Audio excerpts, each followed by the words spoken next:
Hey guys, and welcome back to Top Tier Sports. It's Super Bowl Monday, so naturally we're going to be talking baseball. Baseball is right around the corner. We're all getting excited. Okay, by all, I'm getting excited. And I'm sure some baseball players are also getting excited. One baseball player who's probably not too excited, and probably the biggest story from this past week, Kris Bryant lost his grievance case against the Cubs. Now, this actually dates back kind of to his rookie season. So if you're not aware, Kris Bryant was pretty much a surefire guarantee to make the Cubs opening day roster talent-wise. But there is a rule in the majors where if you don't make the opening day roster and you come up after a certain date, your service time is a weird amount that the team essentially gets you for the rest of that season and then all of your normal team control years after that. And so Kris Bryant filed a grievance because, again, everybody pretty much knew that he should have been on the opening day roster. Now, he already agreed to an arbitration, to avoid arbitration on a one-year, $18 million deal this offseason, so none of that had to be figured out, thankfully for both sides, really, because this is kind of a thing that can get nasty.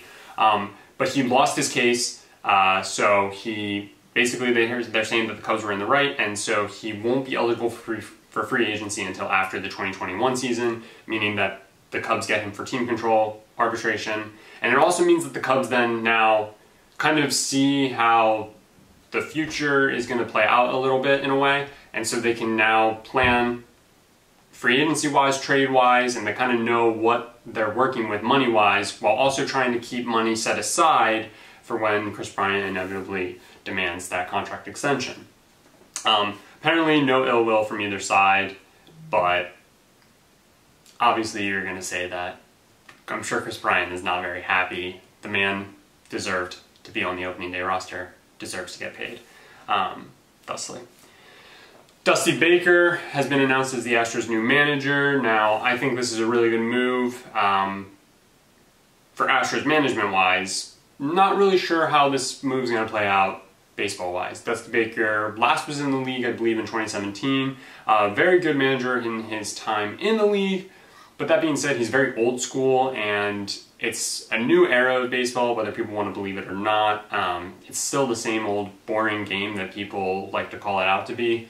But that being said, people are using analytics in a whole new way, and I'm not sure how Dusty Baker is going to cave to those tactics. But one tactic that he won't cave to is cheating, which is good. I don't believe Dusty Baker knows how to use any of the technology that A.J. Hinch and the Astros employed when they won the World Series, and I'm guessing in the years after.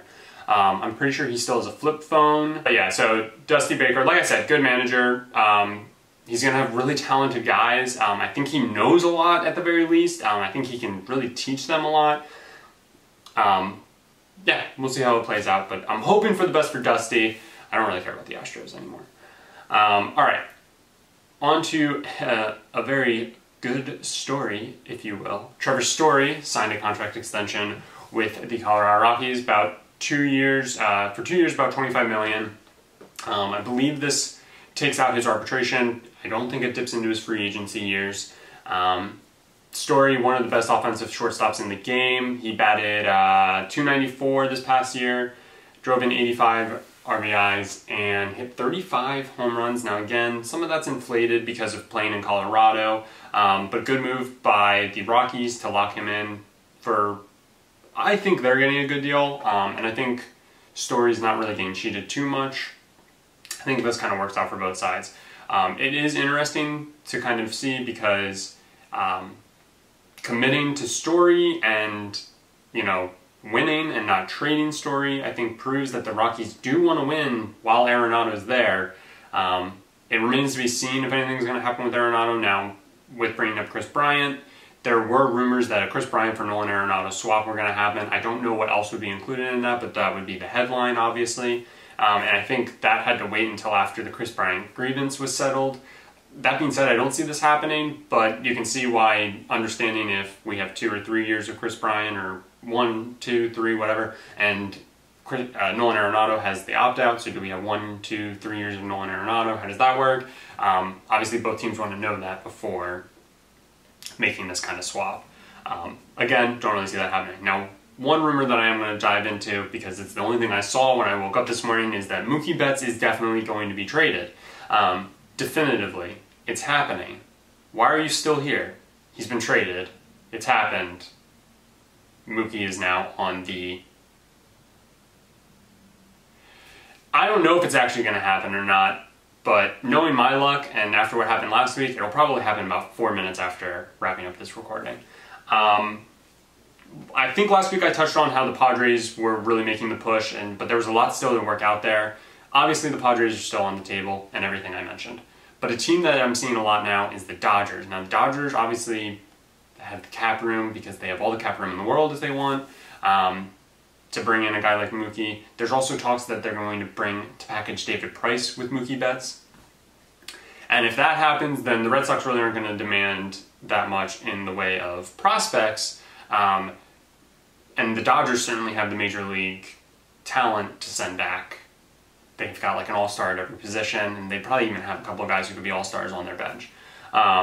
So that's really interesting. I definitely think that that's realistic. I'm not sure if this is going to happen because I feel like all offseason we've seen that Mookie Betts is definitely going to be traded, and we're now this close to spring training, and it's barely made any waves. But now it is starting to pick up a little bit more, so we'll see. And a lot of people around the league feel that this is definitely going to happen, and it's a matter of just when and where. But again, not too sure. Now, one team that I will mention is the Diamondbacks, because I didn't mention them for Starling Marte, and they went out and did it and made me look like an idiot, so I'm just going to mention them now for the Mookie Betts. I don't know what they'd give up. I don't think they have anything that the Red Sox really want, but, you know, I didn't think they were going to trade for Marte, so covering all my bases there. All right, that does it for Top Trader today. Tomorrow, I believe I will be talking about the NBA. You know I said I was going to be talking about Kobe last week, but Brad and Dick handled it, so yeah, I'll see you guys tomorrow.